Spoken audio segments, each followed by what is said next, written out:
Hey, this is Kurt Tashi, successwithkurt.com, and in this video, we're going to cover 7 easy steps to mastering any new skill. Now, life is all about learning new things, mastering new skills, and the thing is, learning a new skill is not the same as mastering it. In fact, mastering a skill is a skill in itself. So, in this video, we're going to go over 7 things you can do that's going to make it easier for you to master any new skill that you choose. So, step number 1, the first thing is make sure you choose an appropriate skill. Okay, make sure it's a skill that's going to either help you get advanced towards your goals or whatever it is you're doing, or at least make sure it's something you find interesting. Okay, because if it's not something that you find interesting, or if it's not something that's going to help you advance in your field or whatever it is you're trying to learn, you're not going to stick with it. You're going to get bored and you're going to drop it. So make sure you pick an appropriate skill to master.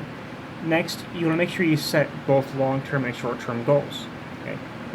Short-term goals being anything within the next 12 months. And this way you can actually see yourself mastering the skill, and you can actually break it up into steps. Okay? How far do you want to advance in this skill within the next 12 months, for example? Okay? How far do you want to advance in the next 2 years? Okay? How far do you want to advance farther than that? Okay? Or even how far do you want to advance within the next week, from starting. So make sure that you set those long-term, short-term goals. That's going to help you break it down, make it easier for you to actually master that skill. Step 3 is make sure you have reasonable expectations for your progress. Okay, if this is something that you've never done before, you're totally new to this field, for example, whatever it is, don't expect to master it overnight. Okay, now if you've done this, if you have experience in the field you're learning, it's going to be easier for you to master the skills involved with it.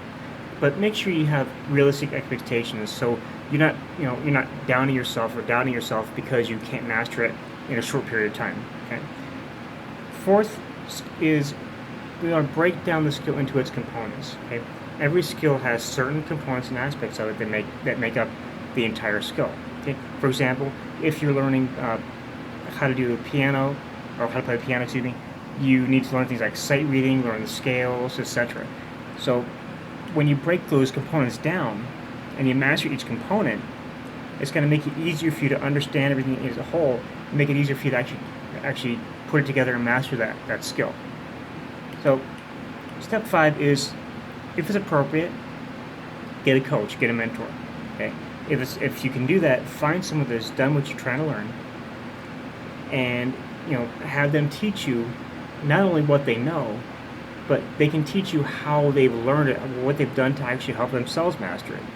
Because knowing what you need to know is not enough. You need to actually know how to learn it. Okay? And someone who is a master of what they're doing probably learned it from someone who was a master at it as well. Okay? So you're going to benefit from not just your coach or mentor's training, but you're going to benefit from what they've learned from their teacher and their teacher before them as well. 6 is make sure you focus on what's important. Okay, step 6 is very important because people oftentimes, when they're learning a new skill, they tend to focus on things that really aren't going to help them learn it. Because 20% of your efforts are going to account for 80% of your results. So if you're spending all of your time doing stuff that doesn't really help you, you're going to find it hard to learn and master that skill. Okay. So make sure you're spending, your majority of your time with things that are going to be productive. All right. For example, you're not going to master the piano by watching videos of someone playing the piano. Okay. It's action that's going to get you to that mastery level. So focus on what's important. And finally, step 7, just get started quickly. Okay.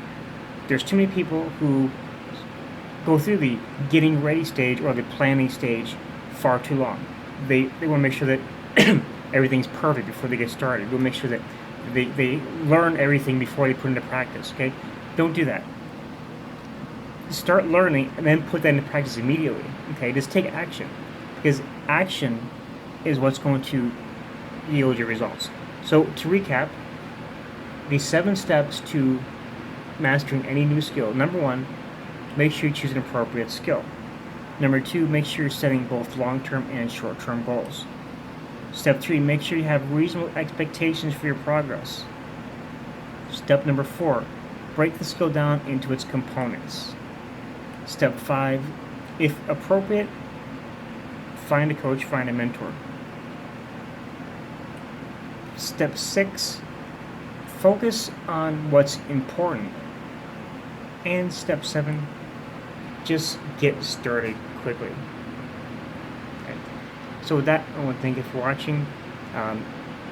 If you have any questions, please be feel to contact me. If you're watching this on Facebook or if you're watching this on YouTube, feel free to contact me. If you found this video useful and helpful, please give a like, a comment, and go ahead and share it. And if you would like to see what I'm doing to make money online, make money from home, go ahead and click the link in the description. And with that, I'll see you in the next video. Talk soon.